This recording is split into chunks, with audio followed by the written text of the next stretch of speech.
Chosen ones, the more aligned you are, the less you have to chase. What's yours is already yours. Just let it flow. Valerie, talk to him. Exactly. That's the essence right there. When you chase, you declare lack. You affirm separation as if what's yours is out of reach. But when you stand in alignment, you're declaring ownership without possession. You're saying, it's already mine. I just need to allow it to flow through. Think of it like a river. You don't sprint upstream trying to catch the water. You step into the current and let it carry you. The same is true for relationships, opportunities, abundance. What belongs to you doesn't need to be hunted down. It's coded in your frequency.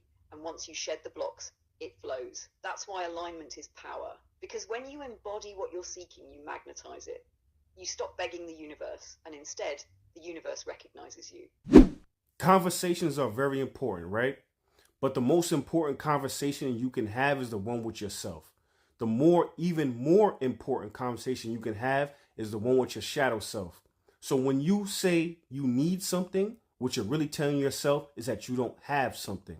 When you say that you want something, you're telling yourself that you lack something. So you have to be aware of the conversations you're having. One, more importantly, the conversations you're having with yourself. Two, and even more importantly, the conversations you're having with your shadow, with your subconscious mind. Because your subconscious mind is one of the most powerful manifestors, because that's where you're most honest. Your fears, your doubts, all the things that's in your shadow, those are the things that are most true, because you're most honest with that frequency. So that's the frequency that's actually going to be the strongest frequency when it comes to manifesting. So in order for you to improve your manifestation power, you have to also improve the relationship you have with your subconscious mind. Valerie, talk to him. The relationship you have with yourself sets the tone for every other relationship you'll ever have. But here's the deeper layer. It's not just the words you speak out loud, and it's not even just the quiet whispers of your conscious mind. It's the dialogue happening beneath the surface in your subconscious. That's where the real power sits. Your subconscious doesn't lie. It holds the fears you bury, the anger you suppress, the doubt you avoid, but it also holds your most potent creative force. Because manifestation isn't about pretty affirmations layered over wounds. It's about aligning your conscious declarations with your subconscious truths. If you're affirming abundance, but subconsciously carrying scarcity, you're sending mixed signals. If you're calling in love, but subconsciously holding shame, the universe gets confused. That's why the most important work isn't outside, it's inside, going into the shadow, confronting the raw honesty of your subconscious, reclaiming the parts of you that are still at war.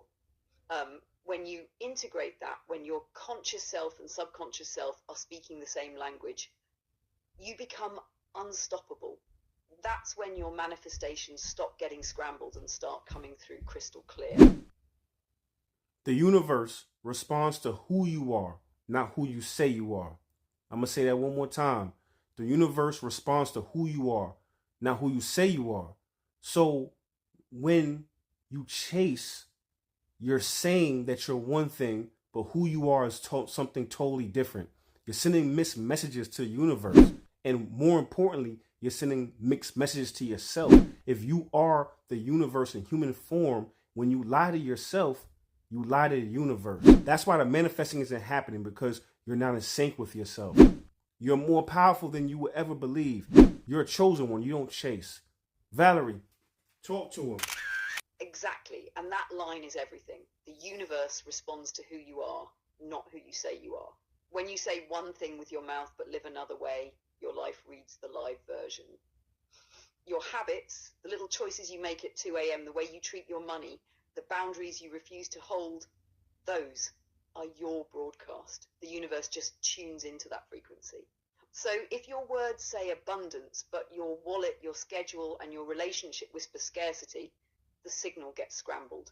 So what does alignment actually look like in practice? Not ceremony, not jargon. It's the boring, ruthless fidelity to small acts that prove the story you claim. It's waking up and making the choice again and again that matches the identity you want to embody.